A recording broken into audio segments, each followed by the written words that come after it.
Perdón, sí, cantó.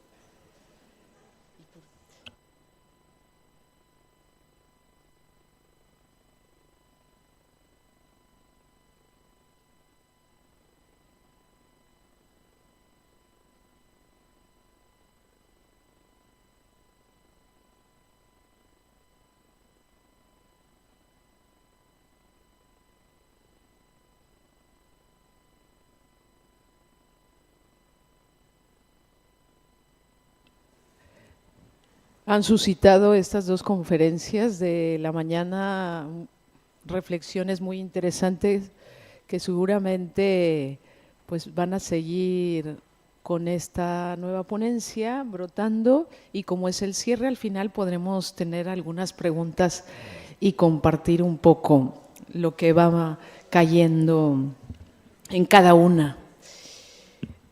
Bienvenido Amando Cantó.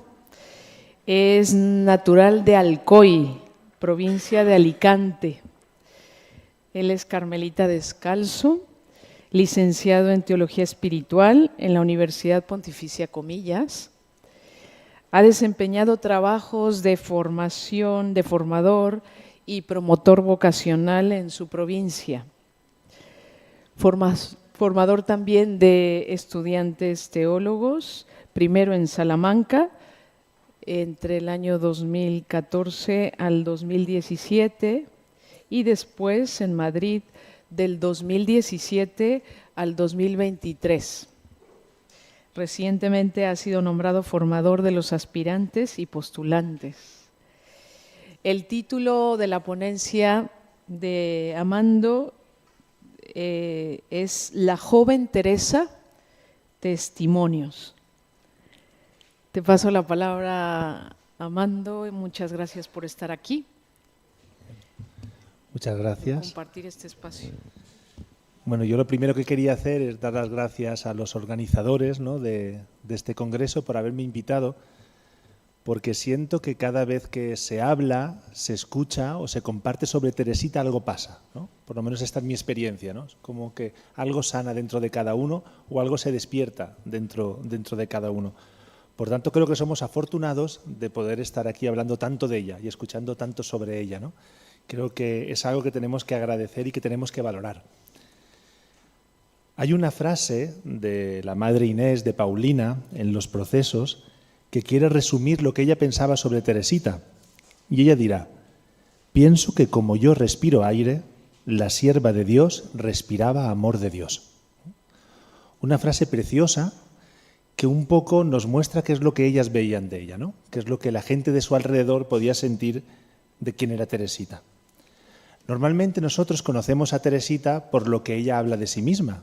Normalmente vemos que, por ejemplo, en el manuscrito A, ella nos va relatando lo que ella vivió, lo que ella experimentó, su juventud, su infancia, pero también queremos preguntar a aquellos que convivían con ella cómo era Teresita, cómo la veían, cómo vivieron ellos los acontecimientos importantes de su vida.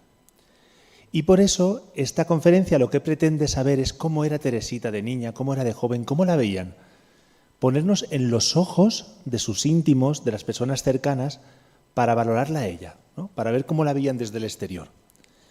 Luego lo que vamos a hacer es ver cómo se veía ella misma en el manuscrito A y al final cómo la vemos nosotros ahora en el siglo XXI, ¿no? Es como una comparativa entre estas tres, ¿no? Cómo la veían, cómo se veía, cómo la vemos.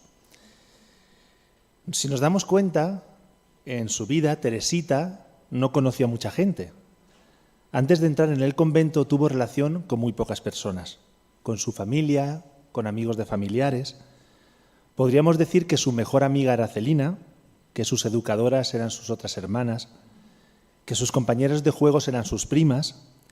No consiguió establecer muchas amistades cuando fue al internado, cuando fue a la abadía. No tenía círculos con otras niñas. El mundo de Teresita fue muy cerrado, no conocía a mucha gente. Por eso siento que las personas que mejor la pueden conocer fueron sus hermanas, de las que hemos estado hablando ahora. Por lo tanto, hemos visto cómo eran y ahora vamos a ver cómo veían a Teresita, ¿no? Desde otra perspectiva. Vamos a escuchar a María, a Paulina, a Leonia, a Celina. Y vamos a recurrir sobre todo a los procesos de canonización y beatificación. Es verdad que esto tiene dos límites, siento yo, ¿no? ¿Cuál es el primero? Que en los procesos lo que hacen ellas es contestar a preguntas que ya están determinadas y por lo tanto el marco es muy delimitado. Y lo segundo es que es normal que si ellas van a declarar, lo que quieran es hacer ver que su hermana era santa, ¿no? Aunque es verdad que sí que era santa, pero ellas como que de alguna manera hay un propósito, aunque sea inconsciente, de querer hacer ver que era ella santa, ¿no? Pero aún así todo yo siento que es lo mejor, ¿no? La mejor fuente para este estudio, ¿no? El que mejor datos nos puede aportar. ¿Cómo veían a Teresita sus hermanas como niña, como joven? Fijaros que de Teresita, su maestra de novicias, la hermana María de los Ángeles, dice: era grande y fuerte, con un aire de niña, un tono de voz y una expresión igual, que ocultan en ella una sabiduría, una perfección y una perspicacia de 50 años. De espíritu siempre sereno y totalmente dueña de sí en todo y para con todos. Una verdadera santita, a quien se le podría dar la comunión sin confesarla, y a la vez con una cabecita llena de picardía para sacarle chispa a todo.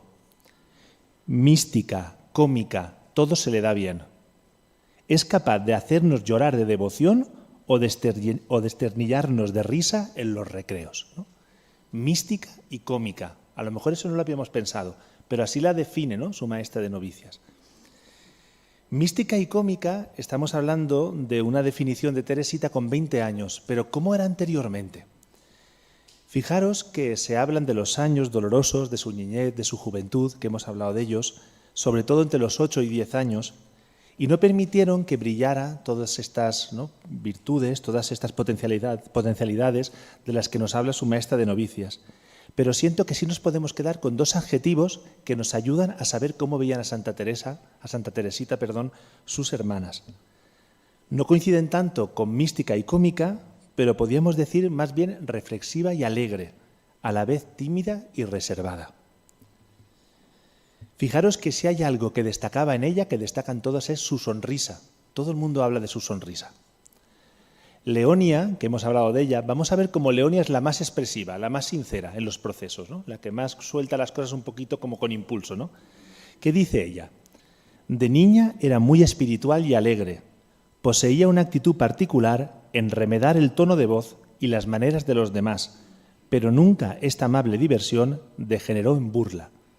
Teresita era una magnífica imitadora. Dicen con el tiempo que en las recreaciones se lo pasaban genial, porque ella era capaz de imitar al capellán, de imitar al otro, ¿no? Pero dice siempre que sin burla, ¿no?, de una manera como muy respetuosa, pero era una gran imitadora, dice su hermana, ¿no? Nos dirá Paulina: poseía tal donaire, mostraba tanta alegría, que era imposible conocerla sin amarla. Nos dirá: con toda dulzura la gracia se derramaba en sus labios con una perenne sonrisa, y las más de las veces esta sonrisa no era la expresión de una alegría natural, sino el resultado de su amor a Dios. María cuenta, pone en labios de su madre, que su madre decía: Teresa tiene constantemente una sonrisa en los labios, tiene pinta de predestinada, no le gusta hablar más que de Dios. Esa sonrisa que se nos ha hablado mucho, ¿no?, de que era una persona muy sonriente en su vida comunitaria, pero nos dice sus hermanas que como niña, a pesar del sufrimiento, seguía teniendo esa sonrisa. Esa sonrisa nunca se fue de sus labios, pasara lo que pasara, ¿no? Otra cosa que destacan, la mirada. Dicen que tenía una mirada muy especial y que incluso como niña, cuando la gente la miraba, sentía como una especie de respeto al mirarla, ¿no? Había algo en ella distinto en la mirada. Decían que tenía la mirada de cielo mucha gente, ¿no? Paulina nos dice: desde su primera infancia, cuando se aislaba en los paseos que daba con mi padre para pensar en el cielo y en la eternidad, como ella misma se refirió más tarde, eso lo llevaba escrito en su mirada, una mirada de eternidad. Era una niña, dicen, con una capacidad de introspección y de meditación en las cosas de Dios poco común. Fijaros que cuando las hermanas hablan de la relación de Teresita con su padre, las 4 hermanas dicen lo mismo, que claramente era la favorita de su padre. Y todas hacen referencia de que no estaban celosas por esta relación, cosa que es muy curiosa porque no hacía falta decirlo, ¿no? O sea, algo había ahí, ¿no? Cuando alguien muestra algo, algo hay detrás, ¿no? Dicen que la veían como algo muy natural. Paulina dirá: mi padre, de carácter dulce, amaba particularmente a Teresita. Y nuestra madre le decía: la vas a echar a perder, ¿no? la madre y más perspicaz, como veíamos, ¿no? Desde pequeña, Teresita adivinaba los sentimientos de mi padre, el cual halló en ella, muy especialmente, consuelo tras la muerte de mi madre. María destaca: nuestro padre amaba especialmente a nuestra hermanita, pero no por eso la mimaba. Cuando tras la muerte de nuestra madre dábamos lecciones a Teresa, nuestro padre respetaba siempre las sanciones que poníamos a sus pequeñas faltas, ¿no? Celina, en los procesos, es como la más descriptiva. Todo esto que decíamos anteriormente, de que Celina era como su alma gemela, la compañera de habitación, se ve mucho en los procesos. Fijaros qué descripción hace del cambio de carácter. Este cambio de carácter que nos habla en el manuscrito A, en el momento en que murió su madre. Celina dice: antes de la muerte de mi madre, Teresa era una niña llena de entusiasmo, vivaz, expansiva, naturalmente orgullosa y terca. Después de la muerte de mi madre, el excelente carácter de Teresa sufrió un cambio. Solo se sentía alegre en nuestra compañía. En todas las demás partes se mostraba excesivamente tímida y las otras niñas la juzgaban desmayada en sus juegos, la despreciaban. Ella, sin embargo, se prestaba a todo de buena gana, sin lograr por eso hacérsele agradable. A partir de esas fechas, gustaba de esconderse, de no ser vista, creyéndose sinceramente inferior a las demás. Las hermanas destacan muchísimo la timidez de Teresita.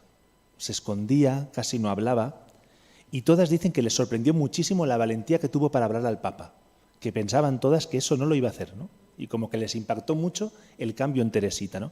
Capaz incluso de ponerse delante del Papa y pedirle que si podía entrar al Carmelo, ¿no? Fijaros una cosa, que cuando a las hermanas se les pregunta por los acontecimientos importantes de la vida de Teresita, ellas no aportan nada particular. Repiten un poco lo que ya sabemos en el manuscrito A, pero ¿qué es lo que hacen ellas? Dan matices que nos ayudan a ver cosas que realmente vemos cómo Teresita actuaba cuando era niña. En algo coinciden todas, en que se enteraron de muchas cosas de esa época de su vida a través del manuscrito A. O sea, nos da la sensación que Teresita como niña hablaba mucho con sus hermanas, pero en cambio había muchas cosas que se callaba y que ella reservaba para decirlas en el momento oportuno. Utilizan frases las hermanas como «yo no sabía que había sufrido tanto» o «no nos dijo nada sobre esto y nos enteramos después». Entre los 4 y los 13 años de edad, Teresita decidió no decir muchas de las cosas que la hacían sufrir. Fue un tiempo interior, hacia adentro, de meditación. Ella misma cuenta que decidió no contar nada de su visión, la visión que tuvo de la Virgen de la Sonrisa. Se lo contó a María y María la obligó a contarle a los demás, pero ella no quería contar nada sobre eso, era algo para ella. Ella no habló nada de sus sufrimientos cuando estuvo interna en la abadía, lo contó todo después de salir. Estuvo aguantando este sufrimiento sin decir nada por no hacer sufrir a la familia. No contó nada de lo mal que lo pasó cuando Paulina entró en el Carmelo o lo mal que lo pasaba cuando iba después a verla al locutorio. Sus hermanas se enteraron de todo esto o después que se lo contó o leyendo el manuscrito A. O sea, lo que nos dice los procesos es que el tiempo de infancia y juventud de Teresita fue un tiempo muy interior. Fue un tiempo donde ella estuvo meditando muchas de las cosas que le iban pasando hasta que llegó el tiempo de la gracia de Navidad. La gracia de Navidad, en el fondo, fue como una especie de presa donde ella pudo desplegar todo lo que iba interiorizando durante su tiempo de niñez. Fue un tiempo como hacia adentro, ¿no? Vemos también que en el momento de la gracia de Navidad, en este cambio tuvo que ver mucho con este desplegarse, con este abrir las alas, soltarse. Pasó de ser tímida, callada, a ser audaz y valiente. Y si nos preguntamos cómo vivieron las hermanas los acontecimientos importantes de la niñez de Teresita, por ejemplo, su enfermedad, ¿no? La enfermedad que ella dice que curó la Virgen de la Sonrisa. La enfermedad de Teresita, después de la entrada de Paulina en el Carmelo, fue una época de mucha preocupación para la familia, y eso se nota mucho en las cartas que iba recibiendo en esa época. Fue una época donde Paulina escribió muchas cartas a Teresita desde el Carmelo, y en todas con mucha preocupación, pero también con mucha gracia, la invitaba a comer, la invitaba a dormir, la invitaba a curarse. También hay cartas durante esa época de la Madre María de Gonzaga, con el mismo estilo, que la invitaba a comer, la invitaba... Hay una preocupación no solo dentro de la familia, sino dentro del Carmelo, ¿no? Fue un momento de mucho sufrimiento para la familia. ¿Pero qué dicen ellas? María, que fue la hermana que estuvo más cerca de Teresita, la que estaba allí en ese momento, durante su enfermedad en los procesos testifica. Hacia la edad de 10 años, la sierva de Dios se vio atacada por una enfermedad extraña, enfermedad que ciertamente provenía del demonio. Tenía visiones terroríficas que helaban a todos los que la escuchaban. Sus gritos de angustia eran fuertes, tenían algo de sobrenatural. Todas las hermanas hablan de una enfermedad sobrenatural motivada por el demonio, pero ahora llega Leonia. Leonia de repente dice, ¿no?, de forma muy natural, como siempre, dice: me siento inclinada a pensar que la pena de este acontecimiento la causó, o sea, la entrada de Paulina en el Carmelo, la pena se la causó porque contribuyó de alguna manera la grave enfermedad que padeció. O sea, es la única que con realismo dice: yo creo que lo que le pasó a Teresita es que lo sufrió mucho la entrada de Paulina en el Carmelo, ¿no? María, testigo de la curación de Teresita, a través de la sonrisa de la Virgen, dirá: con la crisis más grande que tuvo fue entonces cuando, con mis hermanas, me arrojé a los pies de la Santísima Virgen. Por 3 veces repetí la misma oración. A la tercera vi que Teresita fijaba los ojos en la estatua de la Santísima Virgen. Su mirada parecía radiante y como en éxtasis. Y luego testifica que la mirada que vio a Teresita en ese momento es la misma mirada que vio antes de morir. Antes de morir Teresita dicen que tuvo como un éxtasis, ¿no? Se quedó como extasiada, como viendo el cielo. Y dice, se volvió a repetir la misma mirada, ¿no? Leonia dirá: cuando fue curada por la Virgen no me dijo nada, ni cuando tuvo lugar el acontecimiento, ni después. La pobre, al no vivir en el Carmelo, siempre está un poco, ¿no?, como fuera, ¿no? Y ella dice, ella dejó escrito que durante su enfermedad no llegó a perder el uso de la razón. No he sabido esta particularidad más que por el testimonio de sí misma que da en su escrito. Si no, hubiese pensado que era poco menos de completo y casi continuo. O sea, la sensación de Leonia es que estaba totalmente con el sentido perdido, totalmente, ¿no? ¿Qué piensan de su entrada en la abadía? Cuando Leonia terminó su formación, la reemplazó Teresita en la abadía como medio pensionista en las benedictinas. Nos cuenta Paulina. Más tarde me confió que hubo de sufrir sentimientos de envidia por parte de una compañera, pero por aquella época nunca se quejó. En el fondo podríamos decir que lo que sufrió Teresita en la abadía fue bullying, que decimos ahora, ¿no? Una niña que le tenía envidia y que le hizo la vida imposible, ¿no? Dice Teresita, no tenía muchas luces para el estudio, pero tenía muchas luces para hacernos la vida imposible, ¿no? Para eso sí, ¿no?, que era lista. Pero todo esto, la salida de la abadía, que la sacaron para que no enfermase, tuvo mucha repercusión en su familia. Nos contará Celina. Mi tío, el señor Guerin, decía que la instrucción de Teresa había quedado cercenada y su educación incompleta.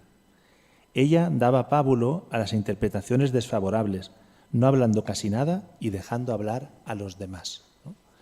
Parece ser que esta salida la dejó un poquito como apartada, ¿no? La familia empezó a pensar pues, que realmente, aunque era una niña inteligente, su educación había sido cortada y que era una niña que tampoco no tenía mucho que hacer, ¿no? Aparte ella era muy calladita, tampoco nos decía nada en esa época. Pero si hay algo que todas las hermanas destacan de esta etapa de Teresita, es una especie de sensibilidad por lo sacramental. Podríamos decir que desde pequeña Teresita tiene como una espiritualidad eucarística. O sea, de bien pequeñita ya quería recibir al Señor, era como su deseo, ¿no? Dice María, cuando le decía que en los primeros tiempos del cristianismo los niños desde pequeños recibían la Sagrada Eucaristía, inmediatamente después del bautismo, manifestaba gran asombro. Pues, ¿por qué ahora me decía ya no es como antes? Le pedía a su hermana cuando era pequeña que la dejara comulgar poniéndose una más en la fila y se quedaba muy triste cuando le decía que aquello era imposible, ¿no? Desde bien pequeñita ya quería como recibir al Señor, ¿no? Había como un deseo eucarístico muy fuerte. Nos cuenta también María. Teresa hizo su primera comunión el 8 de mayo de 1884 a los 11 años y 4 meses. La hizo sufrir mucho la espera que se le impuso. No podía comprender aquella ley, en su opinión demasiado severa, que la condenaba a la espera de 1 año, por haber nacido con un retraso de 2 días. Ella nació el 2 de enero, ¿no? Entonces del 1873, y claro, ella tuvo que esperar un año más para poder hacer la comunión, y para ella fue desesperante, ¿no? Que la dejaron un año más, ¿no? Y un día que encontraron al obispo por la calle, le dijo en la estación: «Oh María, ¿quieres que corra a pedirle permiso para hacer mi primera comunión?». Me costó mucho retenerla. O sea, de pequeña ya tenía como esa tendencia a ir a pedir, ¿no?, a los obispos. Cuentan también de su amor a los sacerdotes, ¿no? Y que esa anécdota tan graciosa que le dijeron que el confesor era el mismo Jesús y quería ir a decirle que le amaba, ¿no? Si es Jesús, ¿no? Y la tuvieron que retener. Se veía que su alma aspiraba con todas sus fuerzas a unirse con Jesús. Por eso el día de su primera comunión más se parecía a un ángel que a una criatura mortal, nos dirán sus hermanas. Pero fijaros que hay algo que llama mucho la atención, y es cuando su hermana Paulina describe la gracia de Navidad. ¿Qué dice Paulina? Dice: el 25 de diciembre de 1886 se dijo a sí misma que era necesario, por amor a Dios, dominar estas emociones excesivas, y de hecho, a partir de aquel día, adquirió un perfecto señorío de sí. ¿Esto es lo que dice Teresita? O sea, Teresita dice que ella en la gracia de Navidad se determinó y adquirió un perfecto señorío de sí, que ella por fin se determinó. Fijaros qué nombre le ponemos: la gracia de Navidad. La gracia de Navidad, ¿no? Entonces empezamos a ver con estos testimonios que de alguna manera, aunque la visión que tenían las hermanas de Teresita era muy sincera y la querían mucho, hay como un concepto de santidad que hay detrás para ver a Teresita, ¿no? Lo vamos viendo poco a poco. Fijaros, vamos a juntar varias frases que decían de cómo era Teresita de pequeña en este aspecto. Decían: se mostraba muy compasiva ya desde pequeñita con los sufrimientos de los demás. Desde pequeña sufría bronquitis que le producían fiebre intensa y fuerte opresión, sin quejarse nada. Durante su infancia evitaba las alabanzas. Durante la infancia la gente la miraba de forma excepcional. Era un no sé qué que de extraordinariamente puro y celestial. La gente decía: es un verdadero ángel, mucho me extrañará que viva largo tiempo. No ha estado más de 3 minutos sin pensar en Dios. Su fortaleza de espíritu se demostró desde su más tierna infancia. Desde niña obedecía al pie de la letra todo lo que se decía, ¿no? El único defecto que tenía fue su sensibilidad. ¿No os da un poco la sensación todo junto que es un poco exagerado, ¿no? Esto es lo que Teresita dice de su infancia. Yo creo que no, ¿no? ¿Cómo se veía ella? Fijaros, en sus testimonios ensalzan su virtud, su predisposición, sus esfuerzos, su ausencia de defectos, una joven y una niña virtuosa, con una imagen de santidad inmaculada, una fidelidad sin tacha, ¿no? Vamos ahora a preguntarle a Teresita. Teresita, ¿tú qué dices de ti misma, ¿no? En el manuscrito A, ¿cómo te veías tú como niña? ¿Coincide con esto que dicen las hermanas? Hay una cita que me parece preciosa de Teresita en el manuscrito A, cuando es adolescente, que ella dice: estaba en la edad más peligrosa para las chicas, pero Dios hizo conmigo lo que cuenta Ezequiel en sus profecías. Al pasar junto a mí, Jesús vio que yo estaba ya en la edad del amor. Hizo alianza conmigo y fui suya. Extendió su manto sobre mí, me lavó con perfumes preciosos, me vistió de bordados y me adornó con collares y con joyas sin precio. Me alimentó con flor de harina, miel y aceite en abundancia. Me hice cada vez más hermosa a sus ojos y llegué a ser como una reina. Sí, Jesús hizo todo eso conmigo. Jesús hizo todo eso conmigo, ¿no? Eso es su visión. Ella no niega: mi corazón sencillo y cariñoso se hubiera entregado fácilmente si hubiera encontrado un corazón que me respondiera. Pero entiende que desde pequeña Jesús puso en su corazón un deseo. Ayer el padre Saverio nos hablaba de este deseo, ¿no? Un deseo que ella llevaba dentro. Un deseo que luego, como formadora, ella lo que hacía muchísimo con sus novicias es alimentar ese deseo. Porque se dio cuenta que detrás de todo estaba ese deseo de Dios. Lo que Dios hizo con ella es ponerle ese deseo en su corazón desde bien pequeña. Y a pesar de su debilidad, a pesar de tantas cosas, de limitaciones, lo que la guió fue ese deseo y ese amor encendido que ella llevaba en el corazón. Y así se ve ella, ¿no?, desde su visión. Ella lo que siente es que Dios la predestinó, que la eligió, que la cuidó, que la transformó. Por eso un día que Celina dijo a Teresita: «Verdaderamente sois una santa». Ella dijo: «No», replicó, «no soy una santa, nunca he realizado las acciones de los santos. Soy un alma pequeñita a quien Dios ha colmado de gracias. En el cielo veréis que es verdad». El sentimiento de Teresita es la gratuidad, la generosidad de Dios, cómo Dios la ha colmado, cómo Dios la ha bendecido, y así se sentía ella, ¿no? Así se sentía ella. Si tuviéramos que decir cómo se define Teresita, la palabra que utiliza sobre todo para su infancia es decir que se sentía débil. Débil es la palabra. En cambio, sus hermanas lo que decían es que era una persona fuerte, ¿no? La fortaleza de Teresita. Hasta casi 100 veces aparece la palabra débil en los manuscritos. En el manuscrito A, sobre todo, la palabra débil, ¿no? Es ese sentimiento. Era demasiado débil para soportar las lluvias, era débil, tan débil. Si se tiene en cuenta lo imperfecta que yo era, Dios quería llamar hacia sí a la más débil de todas, porque yo era débil y pequeña, se abajaba hasta mí. Más de 100 veces utiliza el adjetivo en el manuscrito A, pequeñez, pequeña. Por eso, en el lecho de muerte, lo veíamos también en la conferencia del padre Saverio, ella dice: «Me parece que nunca he buscado más que la verdad». Ella no tiene miedo a la verdad y desde niña decide vivir la verdad, no engañarse desde pequeña, ¿no? Y eso es fruto de la lectura que ella hacía del Evangelio. Descubrió que el Evangelio era verdad y que desde ahí tenía que vivir esa verdad, ¿no? Por eso ella no tiene miedo a definirse como niña de esta manera. No sabía jugar como las niñas. Era una niña muy buena, pero excesivamente llorona. Venía a encerrarse horas enteras con una pobre niña. Verdaderamente se necesitaba mucho amor para no huir de mí. Era torpe y desmañada. No era insensible a los elogios. No sabía ganarme la simpatía de las criaturas. Ella no se engaña, va siempre con la verdad por delante, ¿no? No se presenta perfecta, habla de sus defectos. No le importa poner sus defectos a la luz de los demás, ¿no? No es insensible a los acontecimientos, a las personas.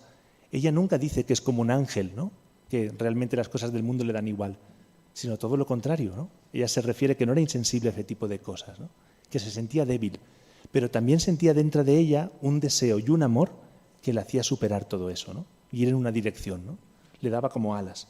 Ella no quiere engañarse, ¿no? Está claro que en el manuscrito A es un momento de iluminación, es un momento donde ella ya estaba llena de luz, ¿no?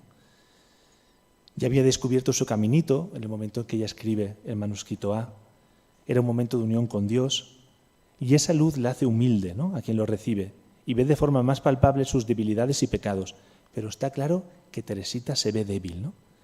Pero fijaros que la palabra débil no tendría sentido si ella no lo uniera a otra palabra, que es la palabra fuerte en mayúsculas, ¿no?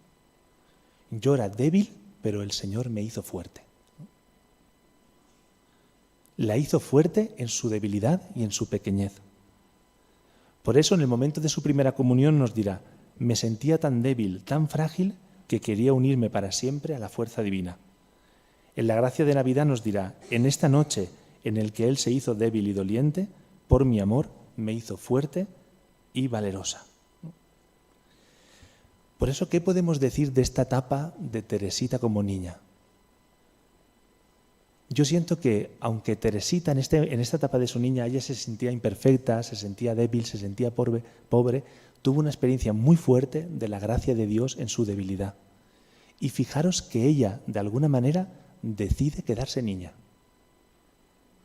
No inmadura, no infantil, no capaz de aceptar las responsabilidades, sino su experiencia de niña fue tan fuerte, sintió esa fortaleza en su debilidad, que de alguna manera esa infancia espiritual es volver a esa experiencia de la niñez.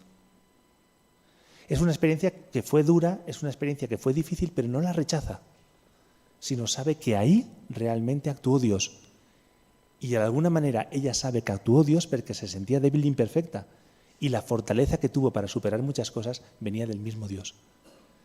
Entonces, en el fondo, la espiritualidad de Teresita como niña es una espiritualidad de la debilidad, de acoger la debilidad y desde ahí esperar la fortaleza de Dios y esperar la fuerza de Dios, ¿no? Llega a decir incluso al final de su vida, no me sorprendo al ver que soy la debilidad misma, ¿no? Por eso en esta etapa de la vida de Teresita hay como dos experiencias que le ayudan muchísimo, ¿no?, a configurar su espiritualidad. Lo primero es la paternidad de Dios. Ella descubre en esa época que Dios es Padre, ¿no? Y viendo quién era su Padre, las actitudes de Padre, descubre la misericordia de Dios también en su Padre, ¿no? Un Padre generoso, un Padre bueno, un Padre orante, y descubre esa paternidad. Y al descubrir la paternidad de Dios, le hace sentirse hija y colocarse como hija, ¿no?, sabiendo que todo le viene dado por su Padre, ¿no? ¿Y cuál es la otra experiencia? Que se da cuenta también que a ese Padre la atrae la debilidad y la pequeñez. Eso no es un obstáculo para la santidad, sino que puede ser un medio para atraer a Dios Padre, ¿no?, a que ese Padre se vuelque, que ese Padre se humille, que ese Padre se abaje, ¿no? Por eso, al final nos damos cuenta de que ella tomó conciencia de que Él nos amó primero, ¿no?, de que ese amor nos precede. Ella no niega que podía haber sido una gran pecadora, pero sí que dice que Dios lo que hizo es apartarle el pecado del camino, ¿no?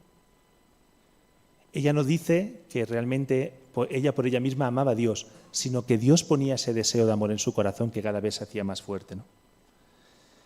Por eso al final lo que nos enseña sobre todo la espiritualidad de la infancia de Teresita, cuando ella era niña, es que nuestros pecados no son lo decisivo para nuestra relación con Dios. Eso no es lo decisivo. Lo que busca Dios es que en nuestra relación nos abramos a Él con confianza. Eso es lo que Él desea, ¿no? Al final, Teresita, con esta espiritualidad de la infancia, nos ayuda a liberarnos de muchas de las cargas que nos ponemos nosotros también en la vida espiritual, ¿no? Y que cuando nosotros somos capaces de apartar estas cargas que nos ponemos muchas veces, cuando no somos capaces de salir de nosotros mismos, de salir de nuestro pecado, lo que hace es que no nos ayuda a conocer la verdadera esencia de Dios, ¿no? Cuando somos capaces de acoger el momento real, de acoger lo que vivimos, sea cual sea el momento que estamos viviendo, y en ese momento somos capaces de darnos cuenta de que Dios está ahí actuando, es cuando realmente podemos experimentar la fortaleza y la acción de Dios, ¿no?, acogiendo el momento que vivimos en cada instante, ¿no? Por eso Teresa, como decíamos al principio y veían sus hermanas, a pesar de sus limitaciones y debilidades, nunca perdió la sonrisa. Porque esa sonrisa, como decía su hermana, tiene que ver con el amor de Dios que ella sentía en todo momento, que ella experimentaba y que veía oportuno, ¿no? Pero ahora me pregunto yo, ¿no?, ¿qué nos llega a nosotros, ¿no? Esta es la espiritualidad que vivía a lo mejor Teresita en ese momento. Pero nosotros, ¿cómo la vivimos ahora en el siglo XXI, ¿no? ¿Qué nos puede enseñar todo esto en lo que estamos viviendo? A mí todo esto me suscitaba otras preguntas, ¿no? ¿Qué tiene Santa Teresita que llega a tanta gente, ¿no?, ahora, en el siglo XXI, ¿no? ¿Qué hace que la historia de un alma, que los manuscritos sean uno de los libros religiosos más leídos de todos los tiempos? ¿Por qué hay tanta gente que se anima a leerla, que deciden hacer su camino el camino de ella? ¿Por qué cuando la lee mucha gente sienta que les toca, que les anima, ¿no?, que les ayuda a vivir esa espiritualidad, ¿no? ¿Cómo puede ser que una niña, que en el fondo no sabía muy bien qué decir de ella, haya revolucionado de alguna manera la espiritualidad y la vida de la Iglesia, ¿no? Pues yo siento porque ella no tuvo miedo a mostrar su humanidad, a mostrar lo que vivía, con sencillez, con espontaneidad. Porque ella no se engañó a sí misma, y entonces lo que vive y lo que leemos nos suena a verdad, nos suena verdadero. Y estamos muy necesitados de verdad, de historias verdaderas, ¿no?, que realmente nos ayuden en nuestro camino. ¿Quién nos ha sentido alguna vez herido, no querido, no aceptado en algún momento de su vida? ¿Quién no ha tenido que buscar ayuda porque ha sentido que en ese momento no podía hacer nada por sí mismo, ¿no? ¿Quién no tiene que luchar cada día con sus debilidades y con sus limitaciones? Pero lo que nos dice Santa Teresita es que esto no es un impedimento para la santidad. Puede ser un lugar, ¿no?, para atraer a este Dios, enamorado de nosotros en todo lo que somos, incluso en eso, ¿no? Teresa, niña y adolescente, nos muestra que ese es un lugar de la gracia si hay un deseo de Dios. La santidad de Teresita es muy acogida, porque no va por caminos extraordinarios, como repetiremos muchas veces, ¿no? Sino por saber aprovechar lo que ya tenemos, lo sencillo, lo cotidiano. Es la espiritualidad que nos ayuda a hacer de nuestro barro un lugar de acogida de la gracia, de dejarnos hacer por el fuerte, hacernos fuertes en nuestra debilidad. Es un lugar de sanación de nuestras heridas, de dejarnos tocar por un Dios que se acerca a nuestras heridas, que con sus heridas toca nuestras heridas. Al final ella muestra que el único camino que realmente nos une a Dios es el camino del amor, pero lo importante es darnos cuenta de que es un camino. Que nuestro amor a Dios puede ser imperfecto, pero el deseo de amarle en nuestra buena voluntad, como que si nosotros le amamos con ese deseo, con nuestra buena voluntad, con eso el amor crece. La santidad que ella nos ofrece en un mundo individualista, herido y sediento, es la de un Dios sediento de amor. Ella experimenta un Dios que la busca, que la mira, que la elige, que a pesar de ser niña, imperfecta y débil, de su inmadurez, Dios se fusiona con ella. Ella tiene la experiencia en su primera comunión de la fusión. Era una niña, ¿no? Ella experimenta a este Dios mendigo, ¿no? Por eso siento que al final, al expresarse de esta manera, ella nos invita a ser nosotros mismos, a superar nuestros miedos, a confiar, a abrirnos ahora al Dios que nos ama. La santidad, dirá ella en el manuscrito A, consiste en ser lo que Él quiere que seamos, para aquello que Él nos ha hecho, en ser lo que somos, en ser nuestra esencia, en ser nosotros mismos. Y desde ahí, desde lo que somos, acogiendo eso, nos podemos entregar del todo. Es no huir de nuestra esencia. Y ya para ir finalizando, siento que sobre todo una de las cosas que nos enseña esta espiritualidad de la infancia es algo que a nosotros nos cuesta mucho, que es la espiritualidad del hoy, ¿no? Nos pasamos la vida o bien pensando en el pasado o bien pensando en el futuro, pero ella nos enseña qué es hoy, qué es el momento, ¿no? Ella, de niña, de joven, a pesar de muchas limitaciones, amó a Dios con todo su corazón. En ese momento que le tocaba vivir, tanto que es capaz de sentir una fusión, como decíamos antes, con Dios. Es la espiritualidad que más tarde ella muestra en su poesía Mi canto de hoy. Para amarte, Dios mío, solo tengo el día de hoy. En el hoy, ¿no? No tenemos que esperar a amar a Dios mañana, a entregarnos a Él cuando seamos perfectos. Hoy es el día. Hoy.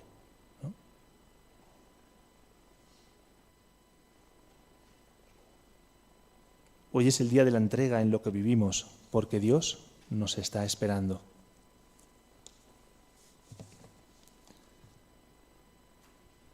Vemos como la santidad de Teresita, que en aquella época se vio como esa alma que era casi como un ángel, ¿no?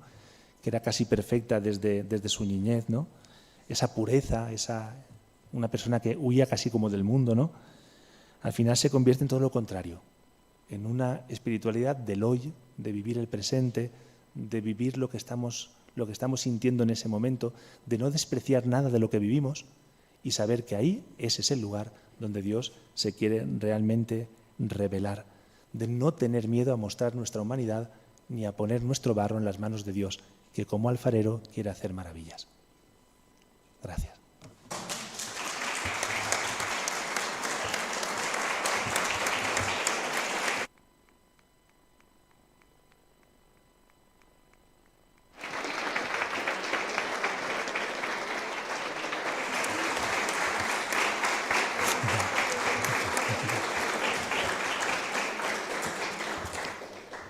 Muchas gracias, Amando. Vamos a pasar a un momento de preguntas, reflexiones. Por aquí, César.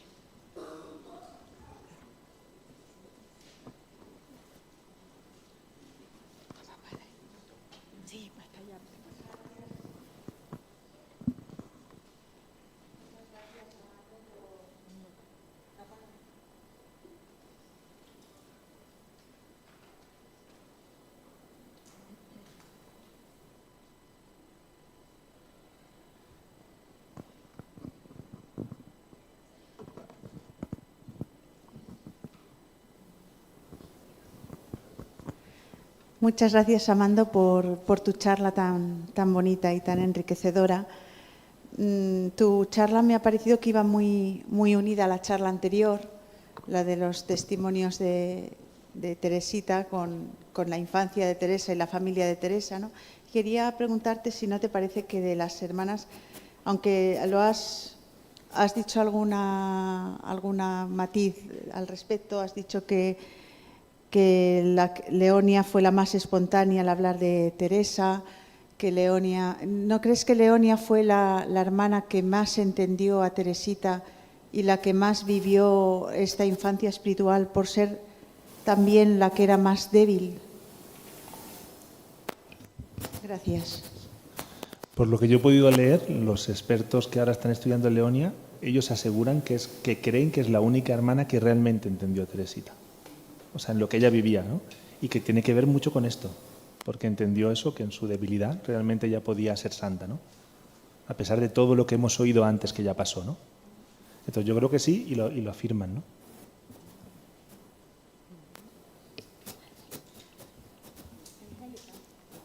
Sí, gracias. Muchas gracias. Parlo in italiano, è più facile a capire, penso che il francese.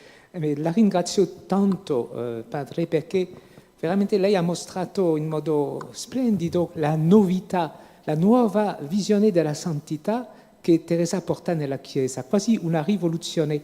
Ho sentito molto la continuità dell'armonia della sua conferenza con quella di Padre Canistra ieri, una nuova visione della mistica che ci offre Teresa di Lisieux e anche una nuova visione della santità. Da più di 20 anni sono consultore per le cause dei santi e lotto proprio contro una concezione per me sbagliata, un po' pelagiana, e che parla anche del concetto di eroicità delle virtù, non è un concetto cristiano. Il Concilio Vaticano II parla proprio della santità come perfezione della carità. E allora penso che proprio Teresa di Lisieux, lei l'ha mostrato molto bene, mette molto più l'accento sulla grazia di Dio che sullo sforzo umano. Invece la concezione classica, Padre Canistra ieri parlava della concezione classica della mistica, ma la concezione classica della santità metteva troppo l'accento sullo sforzo umano, una visione più ascetica che mistica, e proprio con Teresa abbiamo quel modo nuovo, e mi sembra che il Concilio Vaticano II, con la vocazione universale alla santità, e soprattutto Papa Francesco, nella sua lettera apostolica Gaudete et Exultate, sulla chiamata alla santità nel mondo di oggi, che è proprio un capolavoro, denuncia quel pelagianesimo, una tentazione del pelagianesimo. E Papa Francesco è molto teresiano, la cita anche più volte nella sua lettera, anche nella sua... Dunque penso che sia molto importante, come lei l'ha mostrato, anche il difetto del processo di canonizzazione che parla solo delle virtù. Ho visto in tanti processi, quando lasciano libertà ai testimoni, parlate liberamente, vengono le cose più belle, ma il modo di fare le domande condiziona. E lei ha mostrato molto bene come, quando Teresa parla di se stessa, mostra anche i suoi difetti. Dunque penso che ciò che lei ha detto adesso è un contributo molto, molto importante per rinnovare, anche per la Chiesa di Roma, anche per il modo di preparare le nuove cause di santità. Penso che Teresa di Lisieux dovrebbe essere un faro, un punto di riferimento per un nuovo modo di affrontare la santità. Muchas gracias. A ti, gracias.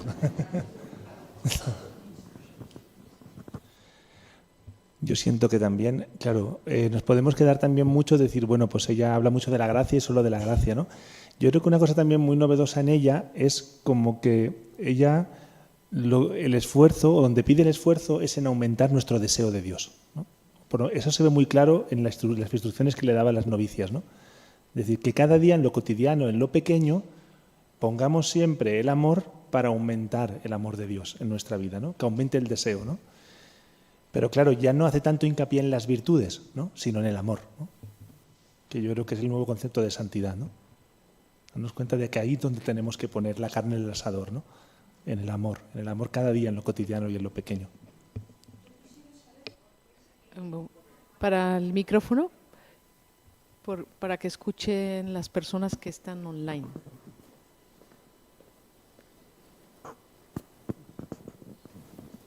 Que me quedo con la duda de saber por qué ella enferma cuando entra Paulina en el convento.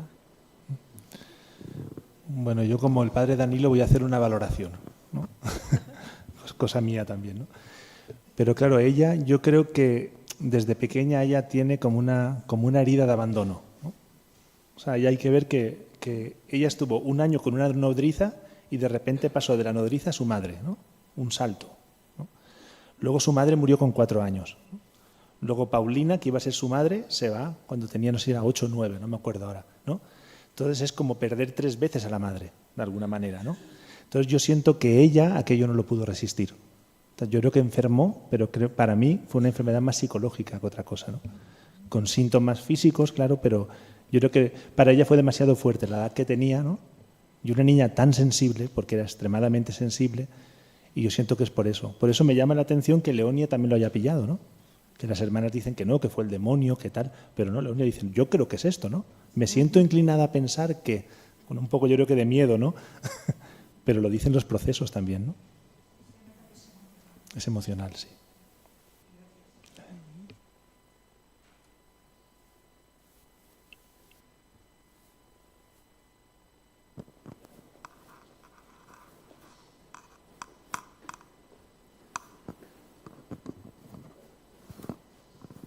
Muchísimas gracias por tu hermosa reflexión, pero me gustaría que profundizaras un poquito, si se puede, en el tema de la gracia de la Navidad, porque yo creo que ese es el meollo de la cosa, ¿no? Y me gustaría entender un poquito más qué pasó en Teresa y en su carácter y en su vivencia. No quiero pisar este tema al padre Emilio, que seguro que nos lo explica mucho mejor, ¿no? Es un tema que yo creo que es bueno analizarlo, ¿no? Y que él nos haga un análisis profundo, porque yo creo que la gracia de Navidad, claro, yo siento que también la vida de Teresa estaba muy unida también a lo que vivía. O sea, ella vivía de forma como muy intensa todo, ¿no? Y lo sacramental, lo religioso, ella vivía profundamente la Navidad, ¿no? Entonces yo siento que en ese momento, por lo que fuera, por lo que ella escuchara, por tal, de alguna manera ella fue capaz de abrirse, ¿no? O sea, es como si ella venía de la misa de Navidad, ¿no? Y entonces la reflexión que hace es esa, ¿no? O sea, cuando Jesús se hace niño, o sea, se hace débil por mi amor, a mí me hace fuerte, ¿no? Entonces yo creo que va mucho por ahí. O sea, ella lo que experimentó durante la Eucaristía le ayudó a abrirse, y yo creo que ella llevaba ya mucho tiempo preparándose para eso. Yo creo que de alguna manera toda su niñez fue un momento de interioridad que fue preparándose para poder dar ese salto, y en ese momento yo creo que se abrió. Pudo abrirse la gracia de Dios, ¿no? Y el que es capaz de abrirse la gracia de Dios la recibe, porque la gracia de Dios es gratuita y se da en abundancia, ¿no? Entonces yo creo que va por ahí, ¿no? Que fue un momento que ella pudo abrirse la gracia de Dios y la recibió, ¿no? Y es efectivo porque hubo un cambio en ella, ¿no? Un cambio que permaneció. En su carácter, en su manera de ver las cosas, sobre todo su audacia, ¿no? Porque entonces ahí empezó, a partir de ahí viene todo, porque viene todo el tema de Parancini, viene todo el tema de la vocación, viene todo el tema de todo, de ir a Roma, de...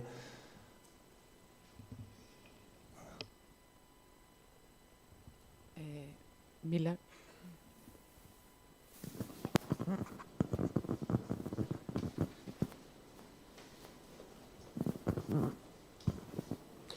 Reitero los agradecimientos. La última parte sobre qué nos llega a nosotros es muy interesante porque, bueno, cada quien aquí tiene su estado, su vida. Algunos somos sacerdotes, hay algunas religiosas. Y a mí me llega el que Santa Teresita sigue habiendo entre nosotros. Y sigue habiendo niños tarsicios, y sigue habiendo... pues niños de una infancia espiritual impresionante, ¿no?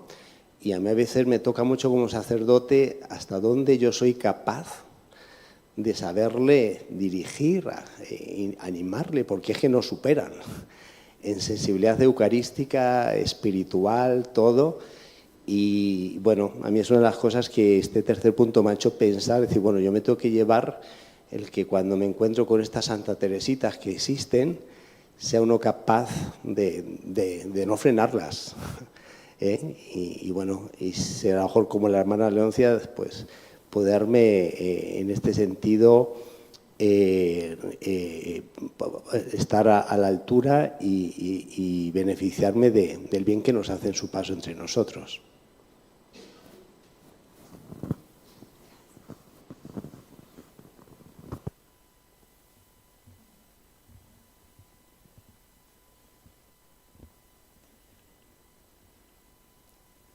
Pues muchas gracias, Amando, por esta linda conferencia, por la mañana, a los ponentes anteriores. Pues ha sido un regalo, una mañana muy rica. Recojo lo que decías al inicio, ¿no? Cuando se reflexiona en Teresita, pasan cosas. Y bueno, a lo mejor no nos sucederán cosas. Tenemos un largo tiempo ahora de descanso, comida, descanso, y nos vemos aquí a las 5 de la tarde. Pues muchas gracias. Muchas Y que gracias. tengan buena comida. Gracias.